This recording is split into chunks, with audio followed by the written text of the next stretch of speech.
Hello my dear 12th boards student as well as CUET students. प्रिय विद्यार्थियों, कैसे हैं आप सभी? आई होप आप सब बहुत ही अच्छे होंगे।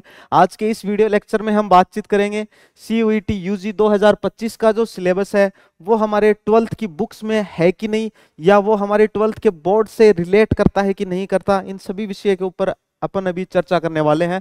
जैसे कि आपने अपनी बुक्स के अंदर सभी चैप्टर्स के नाम तो देख लिए होंगे, अभी तक आपने पढ़े हैं या ना पढ़े हैं ये तो मुझे पता नहीं, बट आई होप आपने वो चैप्टर्स जरूर देख लिए होंगे कि इस बुक के अंदर इतने चैप्टर हैं, इस बुक में इतने चैप्टर हैं, इसमें इतने चैप्टर हैं। चाहे आपकी साइंस स्ट्रीम हो या फिर आप हो आर्ट्स स्ट्रीम के, आपका लैंग्वेज चाहे हिंदी हो या फिर हो इंग्लिश, कि आपका मीडियम हिंदी भी हो सकता है और इंग्लिश भी हो सकता है। बट ये वीडियो आपके लिए बहुत ही जरूरी रहने वाला है, क्योंकि मैं चाहता हूं कि आप अपने बोर्ड एग्जाम्स के साथ साथ में ही सीयूईटी की भी बहुत ही शानदार प्रिपरेशन करें, क्योंकि आपके एग्जाम के बाद में बहुत ही कम समय मिलेगा आपको सीयूईटी की तैयारी करने के लिए।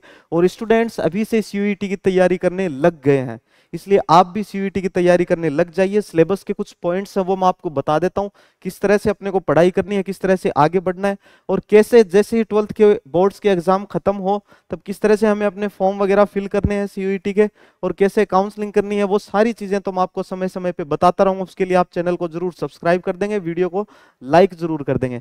तो चलिए सबसे पहले हम सिलेबस की बातचीत करेंगे। जैसे 12th का सिलेबस जो भी हो, अपन कोई भी एक सब्जेक्ट उठा के देखते हैं। देखिए जो आपका 12th का सिलेबस होता है, 12th बोर्ड्स का जो आपका सिलेबस होता है, कि आपके जो चैप्टर्स होते हैं वहीं से क्वेश्चंस आते हैं 12th बोर्ड्स के अंदर, आपको पता है।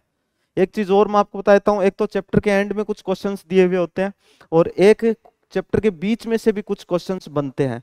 तो इस तरह की चीजें आपको बोर्ड में पूछी जाती हैं। अगर वहीं पे अगर मैं बातचीत करूं सीयूईटी की, तो सीयूईटी के अंदर आपके हमेशा चैप्टर के बीच में से ही ज्यादातर क्वेश्चन बनते हैं, क्योंकि यह एग्जाम ऑब्जेक्टिव टाइप एग्जाम होता है। इसमें एक क्वेश्चन होगा और साथ में 4 ऑप्शन आपको मिलेंगे। जो सही आंसर होगा उसे आपको टिक करना पड़ेगा। जैसा कि आप सभी जानते हो, एनटी आपकी एग्जाम करवाता है, और सिलेबस वाले सेक्शन पे आप क्लिक करके और जो मन चाहे किसी भी सब्जेक्ट का आप सिलेबस चेक कर सकते हो। जैसे मैं आपको बताता हूं कि हम सिलेबस चेक करते हैं, हिस्ट्री का सिलेबस हम चेक करते हैं। तो हिस्ट्री का सिलेबस अगर हम चेक करें सीयूईटी का, थोड़ा सा एग्जाम पैटर्न के बारे में इन्होंने एक लाइन लिखी है। एग्जाम पैटर्न के बारे में मैं पहले भी आपको एक वीडियो के माध्यम से बता चुका हूं और बार बार मैं आपको सारी चीजें बताता भी रहूंगा। उसके लिए आप जरूर हमसे अपडेट रहें और उसके लिए आपको चैनल को जरूर सब्सक्राइब करना है। There will be one question paper which will have 50 questions, out of which 40 questions need to be attempted. मतलब 50 क्वेश्चन होंगे आपके क्वेश्चन पेपर के अंदर, और उसमें से आपको सिर्फ और सिर्फ 40 क्वेश्चन ही करने हैं। जो आपको अच्छे 40 क्वेश्चन आते हैं, जो आप क्वेश्चन अच्छे लगते हैं वो आपको अटेम्प्ट करने हैं। इसके बाद में अगर हम बातचीत करें हिस्ट्री में, the story of the first cities Harappan archaeology, broad overview early Harappan centres. देखो बेटा, आपका जो सीयूईटी का जो सिलेबस होता है एग्जाम का, वो पूरा का पूरा आपकी एनसीईआरटीज पे डिपेंड करता है। वो 12th क्लास की आपकी जो एनसीईआरटी है, आपका फर्स्ट चैप्टर जो हिस्ट्री के अंदर कौन सा है? B B B, bricks beads and bones, यही वाला है ना, ब्रिक्स बीड्स एंड बोन्स।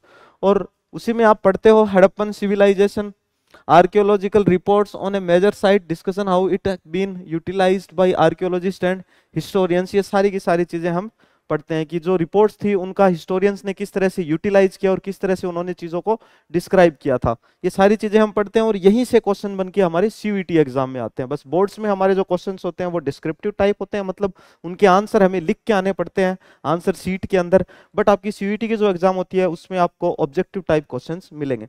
आगे अगर हम थोड़ा सा चलें, political and economic history, how inscriptions tell a story. इस चैप्टर के अंदर आप मौर्यन अंपायर के बारे में पढ़ते हैं, गुप्ता अंपायर के बारे में पढ़ते हैं, वो सारी की सारी चीजें ही यहाँ है। बस थोड़ा सा नाम चेंज करके यहाँ पे लिखा गया, इसलिए आप बिल्कुल भी नाक बनाए। मैं आपको बता देता हूँ, आपकी जो 12th की एनसीईआरटी है वहीं से, उस बुक के अंदर से ही क्वेश्चन आएंगे, उस चैप्टर के अंदर से ही क्वेश्चन आएंगे।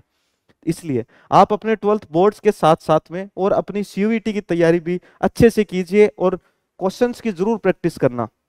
एक तो बोर्ड्स के जिस तरह से आपके बार बार स्कूल के अंदर कुछ फॉर्मेटिव असेसमेंट वगैरह होते रहते हैं, सैम होते रहते हैं आपके स्कूल के अंदर, ठीक उसी प्रकार से जैसे आप सेमेस्टर देते हो अपने स्कूल में, फॉर्मेटिव असेसमेंट होते हैं वो देते हो, उसी प्रकार से बहुत जरूरी है कि टाइम टाइम पे आप सीयूईटी के जो क्वेश्चंस हैं उनको भी सोल्व करो। जो ऑब्जेक्टिव टाइप क्वेश्चंस होते हैं उनको भी आप समय समय पे सोल्व करो।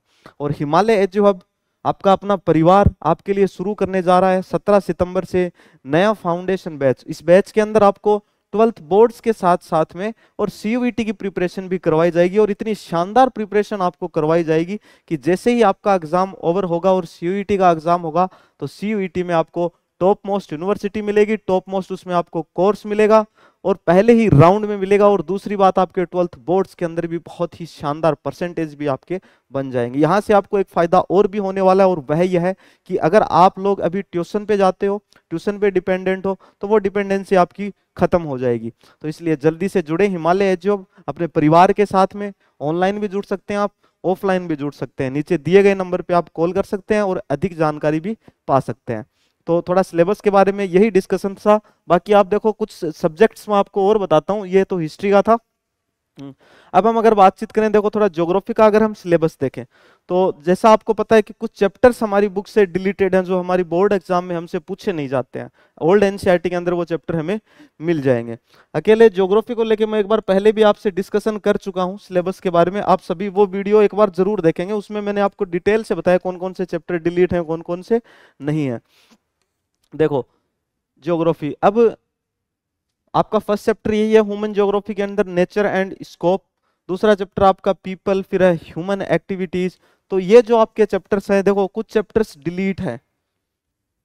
ट्वेल्थ बोर्ड्स में वो चैप्टर जो है उनसे क्वेश्चंस नहीं पूछे जाते, बट सीयूईटी जो है इसमें वो चैप्टर डिलीट नहीं है। सीयूईटी के अंदर वहां से क्वेश्चन पूछे जाते हैं। अर्थात कुल मिला के एक सीधी सी बात यही है कि आपकी एनसीईआरटी के अंदर जो जो चैप्टर मौजूद हैं वो सारे के सारे सीयूईटी के अंदर हैं, उनसे बाहर सीयूईटी के अंदर कुछ भी नहीं है। इसलिए जरूरी है कि आप बोर्ड की तैयारी के साथ साथ में सीयूईटी की तैयारी भी करें।